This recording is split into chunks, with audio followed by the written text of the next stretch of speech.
আসসালামু আলাইকুম সবাইকে। কি অবস্থা সবার? আশা করি সবাই অনেক বেশি ভালো আছো। তো আজকের ক্লাসে আমরা অন্তরীকরণের একটা গুরুত্বপূর্ণ টপিকসের বেসিক কনসেপ্ট নিয়ে আলোচনা করব এবং অন্তরীকরণের লাস্টের যে চ্যাপ্টারটা আছে গুরুমান এবং লঘুমান সম্পর্কিত যে সমস্যাগুলো সেই বেসিক কনসেপ্ট ক্লিয়ার করার জন্য তোমাদের এই টপিকসটা খুবই গুরুত্বপূর্ণ। তো চলো আমরা ক্লাসটা শুরু করি। তো আমাদের মূলত ৩ ধরনের ফাংশন হয়। একটা হচ্ছে ইনক্রিজিং ফাংশন, আরেকটা হচ্ছে ডিক্রিজিং ফাংশন, আরেকটা হচ্ছে কি কনস্ট্যান্ট ফাংশন। তো ৩টা টাইপের ফাংশন হয় আর কি। একটা হচ্ছে কি ইনক্রিজিং ফাংশন বা যেটাকে আমরা বলে থাকি হচ্ছে ক্রমবর্ধমান। আরেকটা হচ্ছে ডিক্রিজিং ফাংশন বা ক্রমহ্রাসমান ফাংশন। আরেকটা হচ্ছে কনস্ট্যান্ট, যেটা হচ্ছে ধ্রুব ফাংশন। তো কোনো একটা ফাংশন হইতে পারে ইনক্রিজিং, অথবা হইতে পারে ডিক্রিজিং, অথবা হইতে পারে কনস্ট্যান্ট। আবার একই সাথে ফাংশনটা একটা সার্টেইন রেঞ্জ হইতে পারে ইনক্রিজিং, হইতে পারে ডিক্রিজিং এবং হইতে পারে কনস্ট্যান্ট, অর্থাৎ এই তিনটার কম্বিনেশনে একটা ফাংশন হইতে পারে। তো প্রথমে চলো আমরা শিখব হচ্ছে ইনক্রিজিং ফাংশন বা ক্রমবর্ধমান ফাংশন বলতে আসলে কি বুঝি।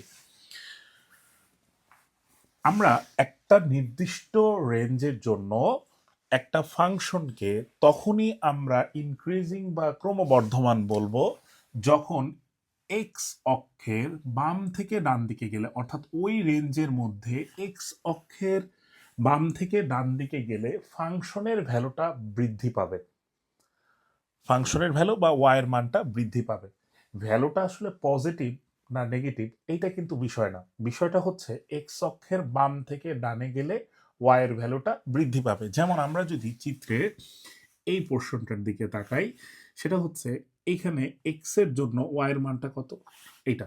আমি আস্তে আস্তে বাম থেকে ডানে যাচ্ছি, তাহলে এইখানে এক্স এর জন্য ওয়াইয়ের মান কোনটা, এইটা। এইখানে এক্স এর জন্য ওয়াইয়ের মান কোনটা বা ফাংশনের ভ্যালু কোনটা, এইটা। এখানে এক্স এর জন্য ওয়াইয়ের মান কোনটা, এইটা। তো দেখো আমরা যখন বাম থেকে ডানে যাচ্ছি, তখন এক্স অক্ষ বরাবর যখন বাম থেকে ডানে যাচ্ছি, তখন ফাংশনের ভ্যালুটা বা ওয়াইয়ের মানটা বৃদ্ধি পাচ্ছে। অর্থাৎ এই রেঞ্জের মধ্যে যতক্ষণ পর্যন্ত আমরা বাম থেকে ডানে গেলে ফাংশনের ভ্যালুটা বৃদ্ধি পেতে থাকবে, এই রেঞ্জের মধ্যে আমরা ফাংশনটাকে বলবো হচ্ছে ইনক্রিজিং ফাংশন। আচ্ছা, এই বিষয়টাকে আসলে আরেকভাবে ডিফাইন করা যায়, সেটা হচ্ছে যে ওই রেঞ্জের মধ্যে আমরা যদি এক্স এর রেসপেক্টে ওয়াই এর পরিবর্তনের হার বের করি, এক্স এর রেসপেক্টে ওয়াই এর পরিবর্তনের হার বের করি, সেটা যদি পজিটিভ হয় তাহলে আমরা বলতে পারি ফাংশনটা হচ্ছে ইনক্রিজিং। তো কোনো একটা বিন্দুতে এক্স এর সাপেক্ষে ওয়াই এর পরিবর্তনের হার, সেটাই কিন্তু আমরা বলি হচ্ছে ফাংশনের ফার্স্ট ডেরিভেটিভ। তার মানে ফাংশনের ফার্স্ট ডেরিভেটিভ হইতে হবে কত, জিরো থেকে বড় বা একটা পজিটিভ। কেন পজিটিভ হইলে আমাদের ফাংশনটা ইনক্রিজিং হয়? খেয়াল করো, আমি যদি এই অংশটা নিয়ে একটু আলোচনা করি, দেখো এই রেঞ্জের মধ্যে তুমি যে কোনো পয়েন্টে এই ফাংশনটা ধরো, এটা হচ্ছে এফ অফ এক্স, এর first derivative F prime x বা ডিওয়াই বাই ডিএক্স যেটাকে আমরা বলি। ফার্স্ট ডেরিভেটিভ অর্থ হচ্ছে এই বক্ররেখার প্রত্যেকটা পয়েন্টে স্পর্শকের যে ঢাল, সেটাই হচ্ছে এফ প্রাইম এক্স বা ডিওয়াই বাই ডিএক্স। এখন তুমি এই রেঞ্জের মধ্যে যে কোনো পয়েন্টে তুমি যদি স্পর্শক টানো, স্পর্শকটা দেখো এক্স অক্ষের ধনাত্মক দিকের সাথে সূক্ষ্ম কোণ উৎপন্ন করে। তো কোনো একটা সরল রেখা যদি এক্স অক্ষের ধনাত্মক দিকের সাথে সূক্ষ্ম কোণ উৎপন্ন করে, তোমরা ক্লিয়ারলি জানো সেই সরল রেখার ঢাল কি হয়, পজিটিভ হয়।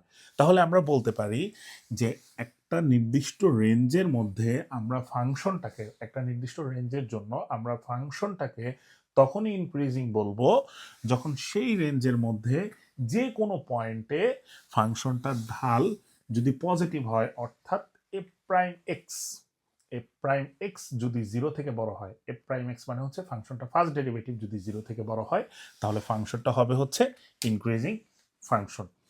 আশা করি বিষয়টা বুঝতে পেরেছ। এখন আসো ডিক্রিজিংটা তাইলে কি, যেমন আগের চিত্রটাই আমি যদি আঁকি, এক্স অক্ষ বরাবর তুমি যদি বাম থেকে ডানে যাও তাহলে যদি ফাংশনের ভ্যালুটা যদি কমতে থাকে, দেখো এখানে এক্স এর জন্য ফাংশনের ভ্যালু ছিল এটা, এখানে এক্স এর জন্য এইটা, এখানে এক্স এর জন্য এইটা, এখানে এক্স এর জন্য এইটা, এখানে এক্স এর জন্য এইটা। চিত্র দেখেই তুমি কিন্তু বুঝতে পারতেছো বাম থেকে ডান দিকে গেলে এই রেঞ্জের মধ্যে ফাংশনের ভ্যালুটা এক্স অক্ষ বরাবর বাম থেকে ডানে গেলে ফাংশনের ভ্যালুটা কমতেছে। সুতরাং আমরা বলবো এটাই হচ্ছে আমাদের ডিক্রিজিং ফাংশন, বা বিষয়টাকে আরেকভাবে ডিফাইন করা যায়, এই রেঞ্জের মধ্যে তুমি যদি স্পর্শক টানো অর্থাৎ ফাংশনের ফার্স্ট ডেরিভেটিভ, সেইটার মানটা কি হবে? নেগেটিভ হবে। সেটার মানটা নেগেটিভ হবে। কেন? কারণ এই রেঞ্জের মধ্যে তুমি যে কোনো পয়েন্টেই স্পর্শকের ঢাল নাও না কেন, সেটা এক্স অক্ষের ধনাত্মক দিকের সাথে স্থূলকোণ উৎপন্ন করে। আর এক্স অক্ষের ধনাত্মক দিকের সাথে যদি স্থূলকোণ উৎপন্ন করে তাহলে তার ঢালের মানটা কি হয়? নেগেটিভ হয়। সুতরাং আমরা বলতে পারি একটা ফাংশন তখনই ডিক্রিজিং হবে বা ক্রমহ্রাসমান হবে যখন তার ওই রেঞ্জের মধ্যে তার ফার্স্ট ডেরিভেটিভ 0 থেকে ছোট হবে। তো এই যে আমাদের ইনক্রিজিং এবং ডিক্রিজিং ফাংশন নিয়ে আলোচনার পরপরই তোমার কিন্তু কনস্ট্যান্ট ফাংশনের কনসেপ্টটা ক্লিয়ার হয়ে যাওয়ার কথা। কেন? দেখো ইনক্রিজিং এর জন্য কি ছিল? ইনক্রিজিং এর জন্য ছিল 0 থেকে বড়, অর্থাৎ বাম থেকে ডানে গেলে ভ্যালুগুলো বৃদ্ধি পাইতো। ডিক্রিজিং এর জন্য কি ছিল? বাম থেকে ডানে গেলে হ্রাস পাইতো। আর কনস্ট্যান্ট বা ধ্রুব ফাংশনের জন্য তুমি যদি এক্স এর রেসপেক্টে চিন্তা করো, বাম থেকে ডানে যাও, এতে কি ওয়াই এর ভ্যালুটা কি চেঞ্জ হচ্ছে না সেম থাকতেছে? দেখো এখানে এক্স এর জন্য ওয়াই এর মান যা, এখানেও এক্স এর জন্য ওয়াই এর মান তাই, এখানেও তাই, এখানেও তাই, এখানেও সেম। অর্থাৎ এখানে বৃদ্ধিও পাচ্ছে না, হ্রাসও পাচ্ছে না। এই কারণে এই ধরনের ফাংশনকে আমরা বলবো হচ্ছে কনস্ট্যান্ট ফাংশন। অর্থাৎ এক্স এর রেসপেক্টে এখানে ওয়াই এর পরিবর্তনের হার যেহেতু পরিবর্তন হচ্ছে না, তাহলে পরিবর্তনের হার কত? শূন্য। অর্থাৎ কনস্ট্যান্ট ফাংশনের ক্ষেত্রে a prime x is equal to 0। তো ইনক্রিজিং, ডিক্রিজিং এবং কনস্ট্যান্ট ফাংশনের কনসেপ্টটা আশা করি তোমাদের ক্লিয়ার হয়ে গেছে। তো পুরো ক্লাসের যদি সারমর্ম বলি, সারমর্মটা হচ্ছে একদম সহজ ভাষায় বললে যে একটা নির্দিষ্ট রেঞ্জের মধ্যে আমরা ফাংশনটাকে তখনই ইনক্রিজিং বলবো যখন ওই রেঞ্জে ফার্স্ট ডেরিভেটিভের মান 0 থেকে বড় হবে। তাহলে ফাংশনটা তখন কেমন হবে? ইনক্রিজিং। ডিক্রিজিং কখন হবে? যখন ফার্স্ট ডেরিভেটিভের মান 0 থেকে ছোট হবে। আর ফাংশনটা কনস্ট্যান্ট কখন হবে? কনস্ট্যান্ট কখন হবে? যখন a prime x is equal to 0 হবে। এই তিনটা কনসেপ্ট ক্লিয়ার থাকলে তোমাদের ইনক্রিজিং, ডিক্রিজিং এবং কনস্ট্যান্ট এই জাতীয় বিষয়টা ক্লিয়ার হয়ে যাবে। তো আমরা যদি একটা উদাহরণ দেখি যে ইনক্রিজিং ফাংশন, যেই ফাংশনটা সবসময় ক্রমবর্ধমান, এই টাইপের একটা ফাংশন হচ্ছে, জাস্ট উদাহরণ দিচ্ছি, সেটা হচ্ছে ই টু দি পাওয়ার এক্স। তোমরা জানো ই টু দি পাওয়ার এক্স এর গ্রাফটা হচ্ছে এরকম একটা গ্রাফ, তাই না? এটা হচ্ছে ই টু দি পাওয়ার এক্স এর একটা গ্রাফ। ওকে, ফাইন।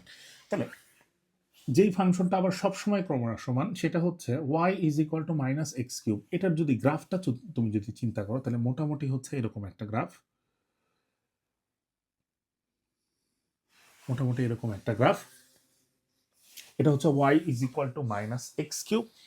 এবং তুমি যদি কনস্ট্যান্ট ফাংশনের কথা চিন্তা করো সেটা হচ্ছে y ইজ ইকুয়াল টু 4। ধরো y ইজ ইকুয়াল টু 4 এরকম ধরলাম, এটা হচ্ছে একটা কি? Constant function. তো আশা করি তোমাদের এই বিষয়টা ক্লিয়ার হয়ে গেছে। তো চলো আমরা ক্রমবর্ধমান, ক্রমহ্রাসমান এবং কনস্ট্যান্ট এই টাইপের কনসেপ্টের যে ম্যাথগুলো আছে সেই ম্যাথগুলো সলভ করি। একটা দুটা ম্যাথ আমরা সলভ করি, তাহলে আমাদের বেসিক কনসেপ্ট আরো বেশি ক্লিয়ার হয়ে যাবে। এখানে দেখো প্রথম যে ম্যাথটা আছে কি বলছে, দেখাও যে x ইজ ইকুয়াল টু 1 বিন্দুতে f of x is equal two 3x square minus 2x plus 4 ফাংশনটি বৃদ্ধি পায়। অর্থাৎ x ইজ ইকুয়াল টু 1 বিন্দুতে ফাংশনটা হচ্ছে ইনক্রিজিং। একটা ফাংশন ইনক্রিজিং কখন হয়? যখন ফাংশনের ফার্স্ট ডেরিভেটিভ 0 থেকে কি হয়? বড় হয়। আমি আর দেওয়া আছে লিখতেছি না, এত কিছু লিখতেছি না। তো চলো আমরা ফার্স্ট ডেরিভেটিভটা বের করি। ফার্স্ট ডেরিভেটিভ কি হবে? 3x স্কোয়ারকে ডিফারেন্সিয়েশন করলে কত হয়? তাহলে আমরা যদি লিখি F dash x is equal two, F dash x is equal two, খেয়াল করো 3x স্কোয়ারের ডিফারেন্সিয়েশন কত? 6x minus 2। ডিফারেন্সিয়েশন তোমরা সবাই পারো। কত বিন্দুতে বলছে? x is equal two 1। X এর মান তুমি যদি 1 বসাও, ভ্যালুটা যদি 0 থেকে বড় আসে তাহলে বলবা যে ওই বিন্দুতে ফাংশনটা হচ্ছে বৃদ্ধি পায়। 1 বসাও, 6 মাইনাস 2 কত আসতেছে? এফ প্রাইম এক্স এর মান আসতেছে হচ্ছে 4, যে ভ্যালুটা আসলে 0 থেকে বড়। সুতরাং আমরা বলতে পারি এক্স ইজ ইকুয়াল টু 1 বিন্দুতে ফাংশনটা হচ্ছে ইনক্রিজিং। আচ্ছা, পরের যে ম্যাথটা আছে দেখো কি বলছে। দেখাও যায় F of x is equal to x cube minus 3x square plus 4x ফাংশনটি এক্স এর ক্রমবর্ধমান। এই কথার অর্থ হচ্ছে যে এই ফাংশনটা সবসময় ক্রমবর্ধমান, এক্স এর ক্রমবর্ধমান। আচ্ছা, বা ইনক্রিজিং। ইনক্রিজিং হওয়ার শর্ত কি? এ প্রাইম এক্স এর মান 0 থেকে বড় হবে। তো আমরা যদি বলি এখানে এ প্রাইম এক্স কত দেখো, 3x square minus 6x plus 4, 3x square minus 6x plus 4। এখন আমরা যদি 3টা কমন নিই তাহলে x square minus 2x plus 4। খেয়াল করো x স্কোয়ার মাইনাস 2x সূত্রটা ফেলার জন্য আর কি এখানে আমরা একটা প্লাস 1 নিলাম। প্লাস 1 নিছি মানে কি এখানে একটা 3 গুণ আছে, তাহলে প্লাস 3 এখানে বেশি নিছি, মাইনাস 3 করতে হবে, তাহলে আলটিমেটলি এখানে লিখে দিব হচ্ছে প্লাস 1। এটাকে যদি 3 দ্বারা গুণ করো 3x square minus 6x plus 3 plus 1 মানে হচ্ছে 4। এখন একটা বিষয় একটু দেখো, 3 into x minus 1 whole square plus 1 এরকম লেখা যায়। আচ্ছা, এই লাইনটার দিকে সবাই একটু মনোযোগ দাও, খেয়াল করো। এই লাইনে তুমি এক্স এর মান যাই বসাও না কেন ভ্যালুটা কিন্তু সবসময় পজিটিভ আসবে, কারণ উপরে কি আছে, স্কোয়ার আছে না। তুমি নেগেটিভ বসাও আর পজিটিভ বসাও, আলটিমেট আউটপুট কত পাবা? পজিটিভ পাবা। এই ফাংশনে আমি যদি বলি এই অংশটার সর্বনিম্ন মান কত, তুমি যদি এক্স এর মান ভাইয়া 1 ইনপুট দাও তাহলে এই অংশটা আসবে 0, তাহলে থাকতেছে কত? 1। তার মানে এর সর্বনিম্ন মান হচ্ছে 1। এরপরে তুমি এক্স এর মান যত বাড়াইতে থাকবা ফাংশনটার ভ্যালু ততই বাড়তে থাকবে। এক্স এর মান তুমি যত কমাইতে থাকবা ফাংশনটার ভ্যালু তত বাড়তেই থাকবে, কারণ মাইনাস কমাইতে গেলে কি করবা? মাইনাস দিবা, কিন্তু স্কোয়ার করলে আলটিমেটলি সেটা কি হয়ে যাবে? প্লাস হয়ে যাবে। তার মানে এই ফাংশন থেকে তুমি এক্স এর বাস্তব মানের জন্য সর্বনিম্ন মান পাচ্ছ হচ্ছে 1, যেটা অবশ্যই 0 থেকে বড়, এবং সর্বোচ্চ মান কত পাচ্ছ সেটা জানো না, সেটা সবসময় বাড়তে থাকবে। তাহলে এই ফাংশনটার ভ্যালু সর্বদাই, অর্থাৎ এটার ফার্স্ট ডেরিভেটিভ আমরা দেখতে পাচ্ছি এক্স এর যে কোনো মানের জন্য এখানে ভ্যালুটা ফার্স্ট ডেরিভেটিভটা সবসময় 0 থেকে বড় আসতেছে। সুতরাং আমরা বলতে পারি এটা হচ্ছে এক্স এর ক্রমবর্ধমান। এটা এক্স এর কি? ক্রমবর্ধমান। তো চলো এই টাইপ থেকে লাস্ট আর একটা ম্যাথ আমরা সলভ করে ফেলি। লাস্ট যে প্রশ্নটা আছে দেখো কি বলছে। যে সকল ব্যবধিতে f of x is equal to x cube minus 3x plus 5 ফাংশনটি বৃদ্ধি বা হ্রাস পায় সেই সকল ব্যবধি নির্ণয় করো। অর্থাৎ যেই রেঞ্জের মধ্যে ফাংশনটা হচ্ছে ইনক্রিজিং এবং ডিক্রিজিং সেই রেঞ্জটা আমাকে বের করতে বলছে। এইটা করার জন্য আমাকে প্রথমে যে কাজটা করতে হবে এফ প্রাইম এক্স বের করতে হবে। এফ ড্যাশ এক্স মানে ফাংশনটাকে একবার ডিফারেন্সিয়েট করবো, তাহলে 3x স্কোয়ার মাইনাস 3, 5কে ডিফারেন্সিয়েশন করলে হয় 0। তো আমরা যদি 3টা কমন নিই তাহলে এক্স স্কোয়ার মাইনাস 1, অর্থাৎ x plus 1 into x minus 1। আচ্ছা, ইনক্রিজিং হওয়ার শর্ত হচ্ছে ফার্স্ট ডেরিভেটিভ হইতে হবে 0 থেকে বড়, অর্থাৎ 3 into x plus 1 x minus 1 এটার মান হইতে হবে 0 থেকে বড় যখন ইনক্রিজিং। আর ডিক্রিজিং হওয়ার শর্ত হচ্ছে, এত বড় করে লিখলাম না, ডিক্রিজিং হওয়ার শর্ত হচ্ছে 3 into x plus 1 x minus 1 এটা হইতে হবে 0 থেকে ছোট। আচ্ছা, এই বিষয়টা আমরা যদি একটু সংখ্যা রেখায় আঁকি, এই বিষয়টা দেখো, এই অসমতাটা যদি আমরা একটু সংখ্যা রেখায় স্থাপন করি তাহলে দেখো এক্স প্লাস 1 ইকুয়াল টু 0, তার মানে এক্স এর মান আসতেছে হচ্ছে মাইনাস 1। এটা সংখ্যা রেখাকে 3 ভাগে ভাগ করে, এক্স এর মান আসতেছে হচ্ছে 1। এই একটা পোর্শন, এই একটা পোর্শন, আর হচ্ছে এই একটা পোর্শন। তো এই অংশটাকে, এই যে এই অংশটাকে আমরা কি বলতেছি দেখো তো, এই অংশটা কি মাইনাস 1-এর চাইতে ছোট না, অর্থাৎ এই অংশটাকে বলতেছি এক্স এর মান মাইনাস 1 থেকে ছোট। এই যে মাঝের যে অংশটা আছে এই অংশটা কি মাইনাস 1 থেকে বড় এবং 1 থেকে ছোট, অর্থাৎ এখানে এক্স এর মানগুলো মাইনাস 1 থেকে বড়, এখানে রেঞ্জটা বা ব্যবধিটা মাইনাস 1 থেকে বড় এবং 1 থেকে ছোট, অর্থাৎ মাইনাস 1 থেকে 1 এর মধ্যে। আর এই যে ব্যবধিটা আছে এই রেঞ্জটা হচ্ছে এক্স এর মান 1 থেকে বড়, এখানে যা আছে সবকিছু এক্স এর মান 1 থেকে বড়। এটা তোমরা সংখ্যা রেখায় করে বাস্তব সংখ্যায় করে আসছো আর কি।